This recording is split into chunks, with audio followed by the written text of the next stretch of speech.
La síntesis hegeliana se considera como final cumplimiento de la filosofía y también de la religión, pues el cristianismo podía aparecer como el esoterismo popular de la filosofía de Hegel. A su muerte, la síntesis se deshace. Al igual que las luces habían comenzado por una crítica histórica de la revelación, así ocurrirá también en el movimiento de los jóvenes hegelianos. Strauss y Bruno Bauer ocupan una posición homóloga a la de Richard Simon y a la del Spinoza del Tractatus al final del siglo XVII. Bruno Bauer inventa a este propósito el concepto de alienación, que es la ilusión de que algo existe más allá de la conciencia del hombre, y que el mismo hombre depende de este algo, que es de su propia creación. Pero muy pronto, el mismo idealismo se verá atacado como un mito filosófico, calco secularizado del mito cristiano. Para Bauer, la alienación llega entonces a su colmo. Mas, por ser total la alienación, la liberación total es posible al fin. Consecuentemente, Bauer divide en dos la historia universal. Antes, la historia de la alienación. Después, la restauración del hombre y de la libertad. El siglo presente es el viraje histórico y la inminencia de la liberación total le confiere un carácter catastrófico.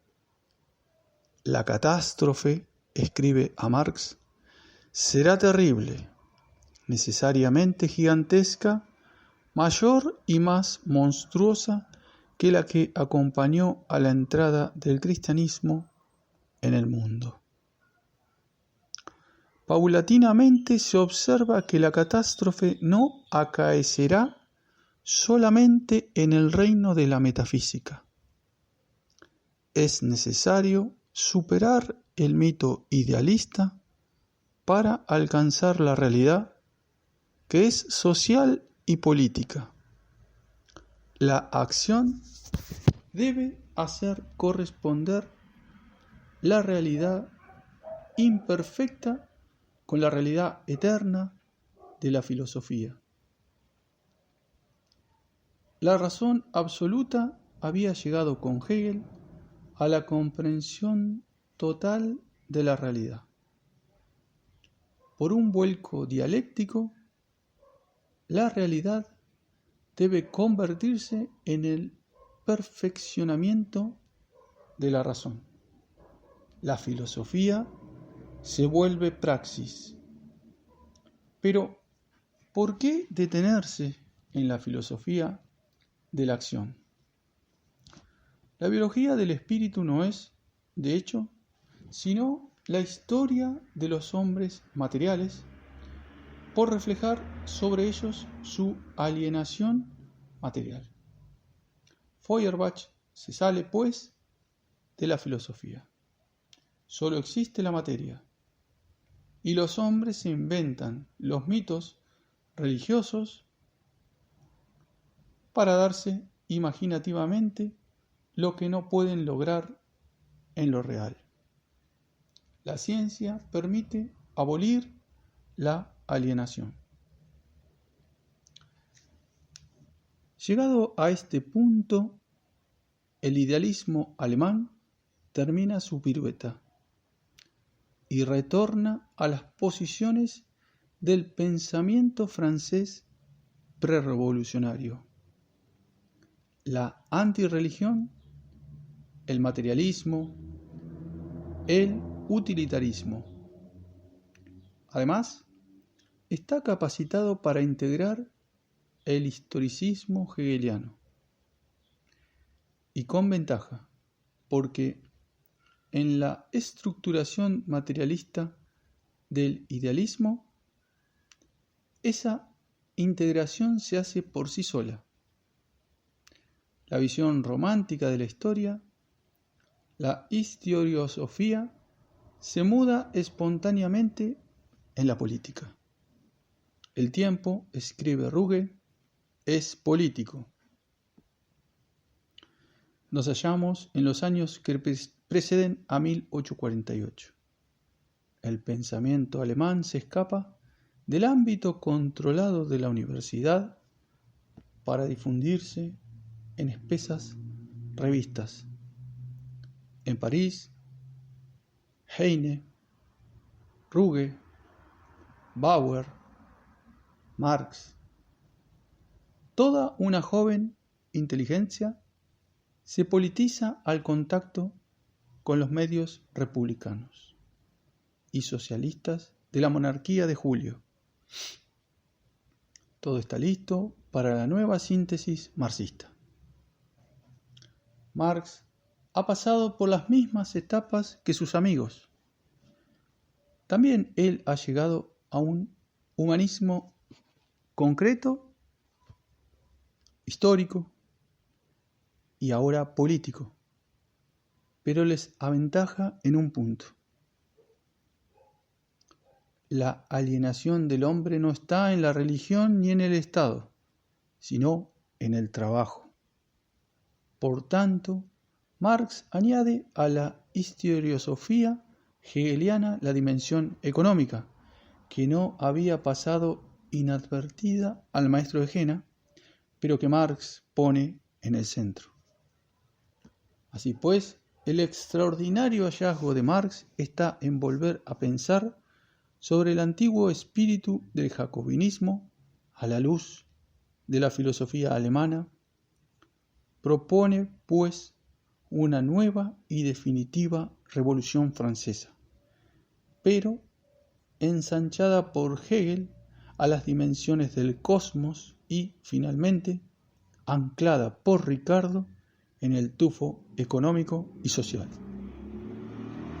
Marx, heredero cultural del siglo XVIII francés, inglés y alemán, tiene las soluciones para los más urgentes problemas del siglo XIX. El marxismo, sistemático y totalizador, solo evita la ideología por el temperamento fáustico de su autor, doctor rojo, pero bohemio, y devorado por una insaciable curiosidad. Marx descubrió el empirismo inglés pasado 1848 y se trazó la meta de fundar una ciencia verdadera del socialismo, abandonando las categorías hegelianas. Él mismo sintió quizá el fracaso científico del Capital, y por esa razón no lo terminó, retornando incluso hacia el final de su vida al utopismo neojacobino de su juventud. Mas, cuando su amigo Engels emprendió en el Anti-Düring la introducción de los resultados, estimados como positivos en su búsqueda por Marx, en un sistema totalitario y burdo de la historia y de la naturaleza, Marx bendice imprudentemente la empresa. Y de esta manera, regresiva y simplificada, el marxismo se extendió por Alemania. Un ciclo de pensamiento termina. Leibniz había afirmado la idea del mejor de los mundos. Hegel veía su cumplimiento en la historia, Marx pone esta historia en el terreno de la libertad humana. Pero es en Rusia donde se forja el instrumento político y, si podemos hablar así, el partido del mejor de los mundos. 2. Pero, ¿se trata de un ciclo de pensamiento? ¿No estaremos confeccionando una genealogía de culpabilidad? Hegel genuit, Marx genuit, Lenin. ¿Qué hace unos momentos considerábamos falaz? En efecto, en este pseudo ciclo hay cambio de plano y en un punto se produce el paso a la ideología. Tal vez haya en todo filósofo, aún de la talla de Leibniz y de Hegel, un grano de ideología, pero es el ideólogo quien da con él y lo hace germinar. En el ámbito de los hegelianos de izquierda, algunos se aplican a esta tarea. Del gran manto hegeliano cortan sus trozos de paño ideológico. Consideremos en qué ha venido a parar el tema dialéctico. La dialéctica hegeliana no contenía ni más ni menos virtualidad ideológica que la sofística griega, la escolástica tomista o el racionalismo cartesiano. Pero es un hecho histórico que el ideólogo soviético da preponderancia a la dialéctica. Lo que la dialéctica hegeliana contenía de peligroso, puesta en otras manos, era su capacidad de justificar cualquier experiencia opuesta, su facultad de esquivar o de integrar la contradicción. Al menos se trataba abiertamente de un fenómeno de pensamiento. Marx, Engels y, según este último, el obrero alemán Joseph Dietzen, se propusieron trastocar la dialéctica hegeliana deslastrándola de su paso de sus falsos adornos idealistas. La misma dialéctica de la idea se convierte en el simple reflejo consciente del movimiento dialéctico del mundo real, y con ello la dialéctica de Hegel fue puesta con la cabeza erguida, o más exactamente, se la volvió a poner en pie, levantándola por la cabeza en la que se apoyaba. No hay duda alguna de que tanto el periodista Marx como el fabricante Engels y el obrero que generosamente asocian a su hallazgo, merced a ese trastornamiento, ofrecían la ventaja de un retorno al sentido común. Para el no filósofo, el marxismo, comparado al hegelianismo, goza de mayor verosimilitud realista.